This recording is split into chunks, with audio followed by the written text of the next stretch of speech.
जवानी में अपने बचपन में इनके जरूर ड्रामे देखे हैं। तुम चीखता क्यों है? हाँ, ऐसे ना करो सैन। Don't worry, it will be खैर होसी। बड़ी परेशानी से दो चार हैं। शुगर की वजह से इनकी 2 उंगलियां जो हैं वो कट चुकी हैं। अल्लाह ताला ने मुझे जो उंगलियां दी थी वो मैंने पैसे दे के कटवाई हैं। आपके इलाज के ऊपर अब तक कितने रकम लग चुकी है और कितनी आपको आगे दरकार है? नहीं, मुझे काफ़ी पैसे चाहिए, काफ़ी चाहिए। मैंने आपको सिंपल 2 लफ्ज़ में कहा कि मैंने गाड़ी बेची, घर बेचा। अब वो कुछ 13,000 में तो नहीं बिका होगा ना, लाखों में बिका होगा। वो सब इलाज पे लग चुकी है। बस अब गिला है किसी से? हमारे यहाँ कल्चर मिनिस्टर जो है वो बंदा लगाया जाता है जिसकी 250 भैंसें हैं, जिसके 15 खेत हैं। उसको कल्चर का क्या पता है यार? बिस्मिल्लाहिर्रहमानिर्रहीम। आप न्यू डिजिटल देख रहे हैं। मेरा नाम सैयद फरहान जफर है। इस वक्त मुल्क की तारीख के, मुल्क की अहम ड्रामा इंडस्ट्री की एक ऐसी शख्सियत मेरे साथ मौजूद हैं जो किसी तारुफ के मोहताज नहीं है। हम में से जितने भी लोग हैं उन्होंने अपनी जवानी में, अपने बचपन में इनके ज़रूर ड्रामे देखे हैं और बड़े अफसोस से कहना पड़ेगा कि ख्वाजा सलीम अहमद सर जो हैं वो इस वक्त बड़ी परेशानी से दो चार हैं। शुगर की वजह से इनकी 2 उंगलियां जो हैं वो कट चुकी हैं और अपने इलाज के लिए जो है वो ज़ाहिर है इन्होंने उसमें पैसे लगते हैं, तो उन्होंने अपने घर को, अपनी गाड़ी को जो है वो सेल कर दिया है। और हमने ये देखा है कि जिस तरीके से भी पाकिस्तान टेलीविज़न के जो जितने भी बड़े आर्टिस्ट थे वो जब अपनी इन जो है वो एजिड उम्र में आते हैं तो उनके साथ ये अक्सर व बेशतर इस तरह के वाक़यात होते हैं। तो हम ख्वाजा साहब से जानना चाहेंगे कि ख्वाजा साहब का गिला अगर है तो वो किससे है, ये रवायत क्यों नहीं ख़त्म होती? अस्सलाम वालेकुम सर। वालेकुम अस्सलाम सर जी, कैसे हैं आप? अल्हम्दुलिल्लाह। ख्वाजा साहब माशाल्लाह, आपको तो देखकर हम बड़े हुए हैं, आपके ड्रामे देखते थे, लेकिन बड़े अफसोस से कहना पड़ेगा आपसे पहले भी बहुत सारे ऐसे मामलात हो चुके हैं। वो एंड पे जाते जाते यही गिला करते गए। हर हुकूमत, हर दौर से अवाम तो प्यार करती है आपको, तो फिर ये क्यों आपको लगता है कि इतने सालों बाद भी आप जैसे बड़े अदाकार लोग मिलके भी इस चीज़ को चेंज ही नहीं कर पाए जो आगे तक चल गया ये मामला?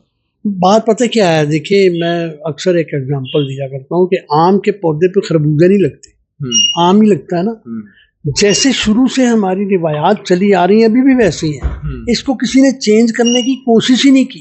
उसकी वजह ये है, बुनियादी बात मैं आपको बताऊंगा, आप भी कहेंगे कि क्या है। हमारे यहाँ कल्चर मिनिस्टर जो है वो बंदा लगाया जाता है जिसकी 250 भैंसें हैं, जिसके 15 खेत हैं। उसको कल्चर का क्या पता है यार? राइट? हमारे यहाँ वजीर तालीम वो लगता है जो खुद अंडर मैट्रिक होता है। वजारत बहबूद आबादी का मिनिस्टर वो लगता है जिसके अपने 14 बच्चे होते हैं। मतलब एक अजीब बात नहीं है? जब आप काम ही गलत करवाएंगे तो वो सही कैसे करेगा? मुमकिन ही नहीं है। हाँ, पहले भी मैंने एक दफ़ा बड़े देर पहले 92 में या 93 में मैंने बात की थी कि भाई आप किसी को कल्चर मिनिस्टर बनाते हो ना तो कल्चर में से बनाओ। उस वक्त मैंने कहा था जी कबीर खान साहब को बनाएं कल्चर मिनिस्टर। उनको होना चाहिए क्योंकि उनको पता है हमारा कल्चर क्या है। या उनके बाद जितने हमारे फिरदौस जमाल आर्टिस्ट हैं, सारे आर्टिस्ट जो हैं उनमें से किसी को चूज करें और उसको कल्चर मिनिस्टर रखें। जब वो बंदा कल्चर मिनिस्टर होगा तो वो अपने कल्चर का भी ख्याल रखेगा, अपने आर्टिस्टों का भी ख्याल रखेगा, क्योंकि वो खुद आर्टिस्ट होगा। राइट? तो जो बंदा नहीं है। ख्वाजा साहब, अब तो एक ऐसी गवर्नमेंट है जो कि बड़ा हमने देखा है, डॉक्टर्स को, मजदूरों को, आर्टिस्टों को, हर शोबा है ज़िंदगी से ताल्लुक़ रखने वाले लोगों को बड़ा सपोर्ट कर रही हैं। मरीम नवाज साहिबा की गवर्नमेंट है। अब आपको लगता है कि पाकिस्तान की, पंजाब की पहली जो है वो खातून वज़ीर आला हैं, वो इस कल्चर को तब्दील कर पाएंगी या आपको वो देख रही हो, आप उन तक कोई पैगाम अपना देना चाहें? भाई मैंने तो उनको एप्लीकेशन भी भेजी हुई है for the aid of Khwaja Salim. मैंने उनको लिख के भेजा हुआ है कि मुझे कोई हेल्प मुझे चाहिए, क्योंकि मैं सारे पैसे, मेरे पास जितने पैसे थे ख़त्म हो गए हैं। अब तो मेरे जाहिर है गाड़ी बेच दी, घर बेच दिया, बाकी क्या रह गया? अब तो मेरे बच्चे मेरा सपोर्ट करते हैं। मेरा दामाद है बिलाल, मेरा दामाद है अली कासिम, वो, और मेरी बेटियां 3, एक अभी शादी होनी है एक बेटी की और एक बेटा मेरा। ये लोग ही मुझे सपोर्ट कर रहे हैं ना। वो मुझे उठने भी नहीं देते यहाँ से। वो कहते हैं नहीं आप खाएं पिएं बैठे उठे, आपने बाहर भी नहीं जाना। तो अब उनको मैं क्या कहूँ? हाँ, वज़ीर आला पंजाब साहिबा से मैं रिक्वेस्ट करूँगा कि जी मुझे वाकई आई एम नीडी और जो हो सकता है करें। और बल्कि मैंने एक एप्लीकेशन तो मैंने प्राइम मिनिस्टर पाकिस्तान को भी भेजी हुई। कोई रिस्पॉन्स आ रहा है? नहीं, अभी तक नहीं आया, दोनों तरफ से नहीं आया। नहीं, लेकिन इंशाल्लाह आएगा। मेरा ईमान है, मेरा बड़ा मजबूत ईमान है कि अल्लाह जो भी करता है वो बेहतरी के लिए होता है। बेशक इंशाल्लाह, उम्मीद पे ही दुनिया कायम है। ख्वाजा साहब, उमर शरीफ साहब भी आखिरी दिनों में बड़ी इमरान खान से अपनी जो है वो उनको यादें दिलाते रहे कि मैं आपके लिए फंड रेजिंग करता रहूँ, आप मेरी मदद करें। वो उस वक्त हुकूमत में थे। तो ये ऐसा क्यों होता है ख्वाजा साहब? अब जिस तरीके से आपने बताया कि एक बंदा ही जो है वो उसके ऊपर, डिपार्टमेंट के ऊपर गलत लगा दिया जाता है, लेकिन उसके बाद आपकी कम्युनिटी के बहुत सारे ऐसे लोग हैं जो साहिब इस्तिताअत हैं, माशाल्लाह एक नाम रखते हैं, बड़े बड़े नाम हैं, सुहेल साहब हैं, आफ्ताब इकबाल सुहेल साहब हैं। अहमद की तो क्या ही बात है, आफ्ताब इकबाल साहब आफ्ताब हैं। इकबाल भी बड़ा आला तो किधर हैं सर ये सारे लोग? ये देख, नहीं, सुहेल अहमद ने तो मुझे सपोर्ट भी किया, मैं क्यों गलत बयानी करूं। और एक मेरा भाई बना हुआ है शगुफ्ता एजाज, वो मेरा भाई है, मैं उसकी बहन हूँ, उसने मुझे बड़ा सपोर्ट किया। सुहेल अहमद का तो कोई कंपटीशन ही नहीं है ना किसी के साथ। ग्रेट आर्टिस्ट है, वर्सटाइल आर्टिस्ट है और वर्सटाइल ह्यूमन बीइंग है, वो बड़ा कमाल। आफ्ताब इकबाल साहब ने भी बड़े बड़े छोटे लोगों को बड़ा ऊपर लेके आए माशाल्लाह, वो बड़े बड़े नाम बन गए हैं इस वक्त। तो आपसे कोई राब्ता उनकी तरफ से? नहीं, लास्ट टाइम हुआ था कोई 1.5-2 साल पहले, जब मेरे भाई की डेथ हुई थी, मसूद ख्वाजा की, उस वक्त रब्ता हुआ था। उसके बाद मेरे से, पता है, मेरा मोबाइल, मेरा लैपटॉप सारा नवाब शाह रेलवे स्टेशन पे मैंने आना था, तो गन पॉइंट पे लेके भाग गए थे। तो मैं आ रहा था इधर, फिर मैं आ गया, मेरे पास नंबर भी नहीं आफ्ताब साहब का ना। मैं, I love him, he is an excellent man, कोई शक नहीं, बड़ा प्यारा आदमी है। लेकिन बुनियादी बात यह है कि जो हुकूमत वक्त है उसे हमारा ख्याल करना चाहिए, सिर्फ मेरा नहीं, तमाम आर्टिस्टों का। लेकिन मुझे चूँकि इन दिनों ज़्यादा ज़रूरत है, मुझे इलाज भी करवाना और अभी मज़ीद करवाना है। अल्लाह ताला करे कि मेरी और कोई कटिंग ना हो, अंगूठा ना काट दें, उंगलियां ना काट दें, लेकिन ये है कि वो इलाज तो है ना। अल्लाह ताला ने मुझे जो उंगलियां दी थी वो मैंने पैसे दे के कटवाई हैं, हालांकि उसने मुझे मुफ्त में दी थी, लेकिन डॉक्टर ने पेमेंट दी है कि जी मैं इसको उतार दूंगा, तो मैं इतने पैसे दूँ, जितने भी। तो वो ये है। इस वक्त क्या हालात हैं? काम आपको किए हुए कितना अरसा हो गया? काम मैंने गुज़िश्ता को 3-4 साल से तकरीबन नहीं किया था। ये क्योंकि बहुत बीमार था, जख्म था, और वैसे बहुत बीमार था, शुगर की बहुत तकलीफ थी। तो अभी मैंने लास्ट ये जो ईद उल फित्र गुजरी है, उस पर मैंने पीटीवी का ड्रामा किया था, नाम नहीं मुझे याद, मतलब ज़िंदगी या क्या था, या ईद समथिंग, वो मैंने किया था। वो मेरे बड़े प्यारे दोस्त हैं, भाई हैं, सजाद बुखारी साहब, वहाँ काशिफ साहब GM है या PM है, उन्होंने स्पेशली, तो मैंने किया था। अब तो जाहिर है, मैं 2-2.5 महीने से अगर उंगलियाँ मेरी कट गई हैं, उस वक्त मुझे ज़ख्म था बहुत गहरा, इतना मैं चल फिर नहीं सकता था। 3-3.5 साल हो रहा है, लेकिन अल्लाह का शुक्र है अब मैं बेहतर हूँ। और काम तो मैंने करना है। देखिए ना, काम तो आदमी मर के छोड़ता है ना, जिंदा आदमी तो काम करेगा, और मैं अभी तक जिंदा हूँ, मैं काम करूँगा जहाँ भी मिलेगा। भाई साहब, दौर चेंज हो गया। एक था PTV का दौर, टेलीविज़न का, अब डिजिटल मीडिया है। अब लोग हज़ारों डॉलर्स वहाँ से ही अर्न कर लेते हैं। तो आपको क्या लगता है इस वक्त जो आर्टिस्ट को, उनको जो है उनके काम का पे किया जाता है, वो वही 90s के दौर का है? क्योंकि अभी हमने रिसेंटली देखा, वो जो राशिद महमूद साहब हैं, उन्होंने बड़ा ये एतराज़ किया कि उनको क्या पे कर रहा है PTV। तो अब ये आपको लगता है चेंज हुआ है, या आप लोगों को, आप इतने बड़े लेजेंड्स हैं, उनको ही दिखाकर जो है वो हज़ारों डॉलर अर्न करते हैं और आप लोगों को वही पेमेंट जो होती है?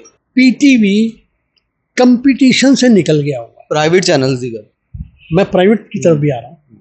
PTV जो है वो कंपटीशन से निकल गया हुआ, क्योंकि वो वही 10 रुपये देता है जो शुरू से देता था, राइट। अब प्राइवेट चैनल जो हैं, उनके दायरा, उनको तो बिजनेस चाहिए, वो अच्छी पेमेंट देते हैं, और उस अच्छी पेमेंट में उनको, आर्टिस्टों को भी फ़ायदा होता है और उन चैनल्स को भी फ़ायदा होता है। चैनल को ये है कि उनके इश्तहार बड़े आते हैं, क्योंकि सारे आर्टिस्ट तो उधर काम करते हैं। और सबसे बड़ी बात यह है कि हर चैनल ने अपनी अपनी एक टीम बनाई है, उसी टीम में सारे काम कर रहे होते हैं। मतलब आप देख लें, अगर ARY पे चल रहा है काम, तो उनकी अपनी एक टीम है और वही काम कर रही है, ठीक है। हम पे है तो वो वही काम कर रही है, किसी और भी चैनल पे अपनी अपनी टीम, और ये अच्छी बात है। और उन टीमों का कंपटीशन होता है ना, कि यार ARY का ड्रामा इतना अच्छा जा रहा है, तो ये क्यों नहीं अच्छा जा रहा, अगर ये इतना जा रहा है तो उसका क्यों नहीं अच्छा जा रहा, ये अब PTV उस चीज़ से ही निकल गया हुआ। हालांकि PTV वो था जिसने आज तक जितने चैनल हैं उसी ने बनाए हुए हैं। जो हमारे इधर PTV के प्रोड्यूसर थे, जब रिटायर हुए हैं या छोड़ के गए हैं, तो ठक दूसरे चैनल्स में गए और वो काम करते रहे। अब ये है कि पीटीवी अच्छी पेमेंट करे आर्टिस्टों की, उनको पेमेंट भी दे और ड्रामे भी करे। मतलब ये तो 6-6 साल हो जाते ड्रामा होता ही नहीं। बस अब गिला है किसी से? नहीं, मुझे शगुफ्ता एजाज से गिला है, बहुत बड़ा गिला है कि उसने मेरी माँ की कोख से जन्म क्यों नहीं लिया। मुझे ये गिला है बस, और किसी से कोई गिला नहीं। समझ गए हैं हम आपका तो। समझ गए हैं। वो मेरा इतना प्यारा भाई है कि मैं हमेशा उसको कहा करता हूँ कि मुझे गिला है कि तूने मेरी माँ की कोख से जन्म क्यों नहीं लिया।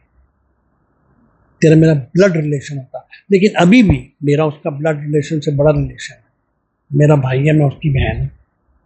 आई लव हर। बिल्कुल ठीक है। लास्टली बता दें, पाकिस्तान से बाहर भी लोग आपको देख रहे हैं, वही हमारा असासा है, वही एसेट है हमारा, वही हमारी मदद करते हैं इस तरह की जब भी कोई सिचुएशन आती है। आप हमारे लेजेंड हैं, हमारे लिए असासा हैं। आपके इलाज के ऊपर अब तक कितने रकम लग चुकी है और कितनी आपको आगे दरकार है? नहीं, मुझे काफ़ी पैसे चाहिए, काफ़ी चाहिए। मैंने आपको सिंपल 2 लफ्ज़ में कहा कि मैंने गाड़ी बेची, घर बेचा। अब वो कुछ 13,000 में तो नहीं बिका होगा ना, लाखों में बिका होगा। सब इलाज पे लग चुका है। सब इलाज पे लग चुका है और अब मुझे उतने ही और चाहिए, लेकिन अल्लाह मेरे साथ है, मेरे लिए अल्लाह काफ़ी है, इंशाल्लाह होगा। बाहर जो लोग दोस्त अहबाब हैं आपके चैनल के हवाले से भी या वैसे भी, अगर कोई करना चाहे, अच्छा मैं एक चीज़ पहले भी कह चुका हूँ कि मैं भीख नहीं लेता, और नहीं मैंने लेनी। हाँ, वैसे आप कभी हेल्प करना चाहें, कोई डोनेट करना चाहें, कुछ करना चाहें तो ज़रूर करें। वो एज ब्रदर, एक भाई समझ के, बाप समझ के, बेटा समझ के, दोस्त समझ के वो ज़रूर करें। बहुत शुक्रिया ख्वाजा साहब, हमारे साथ मौजूद थे और बड़े अफसोस से कहना पड़ता है कि हम इस तरह के हमारे जो लेजेंड्स हैं, जो जिनको इस वक्त जो है वो हमें इखराज तहसीन पेश करना चाहिए, इनकी परफॉर्मेंस और जो इतनी इन्होंने जो है वो इस मुल्क के लिए काम किया, बजाय इसके और बाद में हम ये देखते हैं कि वो किसी भी मुश्किलात से दुचार होते हैं तो उनको इस तरह जो है वो आकर बताना पड़ता है। पाकिस्तान से बाहर हमारे बहुत सारे ऐसे पाकिस्तानी मौजूद हैं जो साहिब इस्तिताअत हैं, वो जो है मैं समझता हूँ कि ख्वाजा साहब की जो है वो इस हवाले से ज़रूर हेल्प करें कि उनको जो इलाज के लिए अब दरकार है रकम, उनमें उनकी मदद की जाए। और गवर्नमेंट से खुसूसन मैं ये अपील करूँगा, जिस तरीके से हम देखते हैं कि पूरी सर्विस जब आप किसी भी गवर्नमेंट इदारे में देते हैं तो आपको जो है वो आपकी रिटायरमेंट के बाद आपको रिटायरमेंट्स के जो अखराजात हैं, जो तमाम मामलात हैं वो किए जाते हैं। तो ये भी वही लोग हैं और इन्होंने भी पाकिस्तान टेलीविज़न और दीगर चैनल्स पर बहुत सारा काम किया है। ये हमारा सासा है, इनको ज़रूर जो है हेल्प आउट करनी चाहिए। मरियम नवाज़ साहिबा से इन्होंने बाहरा अपील की है और उनको जो है वो एक एप्लीकेशन भी दी है। तो हमारी भी रिक्वेस्ट है कि मरियम नवाज़ साहिबा इस तरफ भी तवज्जो दें। आर्टिस्ट जो इस वक्त कम्युनिटी है वो बड़ी बदहाली का शिकार है। तो ख्वाजा साहब, अल्लाह ताला आपको सेहत तंदुरुस्ती दे, हमारी दुआएं। अल्लाह ताला आपको बहुत सेहत दे और आप हमें दोबारा उसी तरीके से खुश खुरम नजर आए। कोई अपना फेवरेट डायलॉग बोलते जाएं आप। फेवरेट डायलॉग बोल दूँ? कुछ भी बोलें आप, जरा हमें पता लगे ख्वाजा साहब अभी भी वही हैं। मतलब फिल्म का मैं आपको बता देता हूँ कि फिल्म करे थे ड्रीम गर्ल, तो उसमें मेरी कंटिन्यूटी बड़ी अच्छी थी कि अगर वो कोई बालों से पकड़ के मीरा को भी घसीट है, वो चीखें मार रही है तो वो कहता है हाय तुम चीखता क्यों है, हाँ ऐसे ना करो सेन, हाँ don't worry it will be खैर उसी। ये मेरी कंटिन्यूटी होती थी। किसी को मार भी रहा है तो कहता है don't worry it will be खैर होती, और गोली मार रहा है। मतलब इस तरह का वो कमीना सा कैरेक्टर था। लेकिन सर अल्लाह ताला आपको आबाद रखे, खुश खरम रखे। ख्वाजा साहब से मिलकर बड़ा अच्छा लगा। आप लोगों की बेहद सपोर्ट की ज़रूरत है। न्यूज़ से इजाज़त दीजिए। अल्लाह हाफ़िज़।